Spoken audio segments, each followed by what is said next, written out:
अस्सलाम वालेकुम फ्रेंड्स। आज मैं आपको एक लड़के की कहानी बताने वाला हूँ जिसने ये सोचा कि वो थॉमस एडिसन के साथ काम करना चाहता है। उसने सिर्फ एक ख्वाब देखा था कि वो उस वक्त तक के सबसे बड़े और ग्रेट इन्वेंटर के साथ पार्टनरशिप में काम करना चाहता है। उसने बहुत बार ये सोचा कि वो उस ख्वाब को पूरा नहीं कर पाएगा, लेकिन फिर भी उसने हिम्मत न हारते हुए ये ठान लिया कि वो उस ख्वाब को पूरा करके ही रहेगा। जबकि उस लड़के के पास एक मकसद था तो उसे वो पूरा करना था।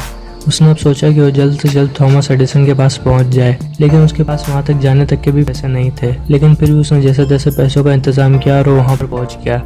थॉमस एडिसन के ऑफिस में जाने के बाद उसने थॉमस एडिसन से कहा कि मैं आपके साथ पार्टनरशिप करना चाहता हूँ। आप भी सोच रहे होंगे कि थॉमस एडिसन ने तो उसे फौरन से बाहर निकाल दिया होगा, लेकिन ऐसा नहीं हुआ।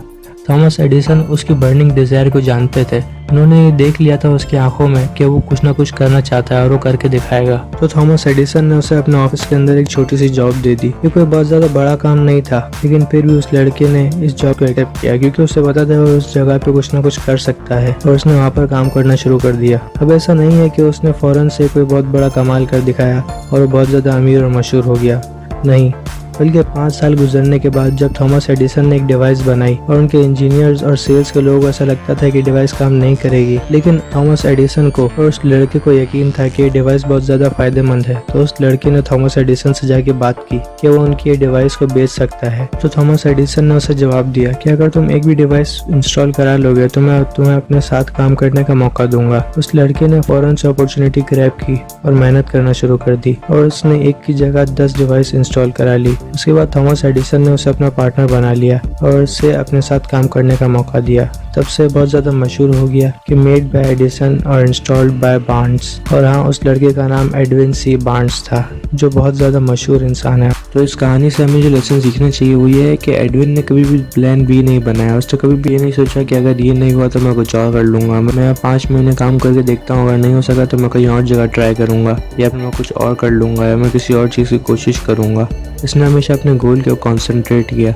इसने कभी भी प्लान बी नहीं बनाया। तो हमारे लिए सबसे ज़्यादा ज़रूरी है कि हमारे जो गोल है हम उनके ऊपर कॉन्सेंट्रेट करें और तब तक करते रहें जब तक वो हो ना जाए। ये सबसे ज़्यादा ज़रूरी है गोल को अचीव करने के लिए। सेकंड स्टोरी ऑथर के खुद के बेटे के बारे में है जिसके पास सुनने की एबिलिटी नहीं थी, लेकिन ऑथर ने सोच लिया था उसके पैदा होते के साथ ही कि उसके दिमाग में चीज़ जाने ही नहीं देंगे कि वो नहीं सुन सकता। उसके दिमाग में बस यही चीज़ होनी चाहिए कि मुझे सुनना है, और ऑथर ने उस चीज़ के ऊपर काम करना शुरू कर दिया। ऑथर ने जब उसे स्कूल में डाला तो उसे किसी भी डिसेबल बच्चे के स्कूल में नहीं डाला, बल्कि नॉर्मल बच्चों के स्कूल में डाला, और हमेशा ऐसी सराउंडिंग में रखा जो लोग नॉर्मल थे। जब वो लेक्चर के बीच में क्लास में बैठा होता था तो उसे कभी भी टीचर की आवाज़ नहीं आती थी, लेकिन सिर्फ तभी आती थी जब टीचर उसके ऊपर शाउट करती थी। लेकिन फिर भी उस बच्चे ने हार नहीं मानी, क्योंकि उसके फादर ने उसे हमेशा इस चीज़ के लिए तैयार करके रखा था कि उसे सुनना है, और उसके पास एक बर्निंग डिजायर पैदा कर दी थी उसने। इसी चीज़ की कोशिश में कोई एक दिन सुनना चाहता है। उसने बहुत से ऐसे मेथड्स ट्राई किए और बहुत से ऐसी डिवाइसेस ट्राई की, लेकिन फिर भी कुछ काम नहीं बना। फिर एक दिन उसके पास एक ऐसी डिवाइस आई जो उसे लगा कि उसने ऐसी एक और डिवाइस यूज़ की हुई है, लेकिन कुछ काम बना नहीं था, तो उसे वो यूज़ करने के लिए तैयार नहीं हो पा रहा था। लेकिन फिर भी उसने जैसे तैसे वो डिवाइस यूज़ कर ही ली, और फिर उसे इस बात की हैरानी नहीं हो रही थी कि वो सच में सुन पा रहा था। और उसके फादर ने भी ये प्रूफ करके दिखा दिया कि एक बर्निंग डिजायर के साथ आप कुछ भी कर सकते हैं। तो इस स्टोरी में जो सीखने वाला लेसन है हमारे पास वो ये है कि हमारे पास एक बर्निंग डिजायर होनी चाहिए। इस बुक के ऑथर ये कहते हैं कि सबसे पहले हमारे पास एक ख्वाहिश होती है, फिर वो वक्त के साथ साथ एक बर्निंग डिजायर में कन्वर्ट हो जाती है, और ये बर्निंग डिजायर ही हमें इस चीज़ को हासिल करने में मदद करती है। हम चाहे तो कुछ भी कर सकते हैं, बस हमें उस चीज़ को छोड़ना नहीं चाहिए जो हम हासिल करना चाहते हैं। और यही बात हमें ऑथर ने बहुत सी स्टोरीज के जरिए इसमें समझाई है। तो अगर आपको ये वीडियो पसंद आई हो तो इस वीडियो को लाइक कर सकते हैं, और इसी वीडियोस के लिए मेरे चैनल को सब्सक्राइब कर सकते हैं। बेल के आइकन को दबाएंगे तो आपको आने वाली वीडियोस की नोटिफिकेशन मिल जाएंगी। और हाँ, आखिर तक देखने में बहुत बहुत शुक्रिया।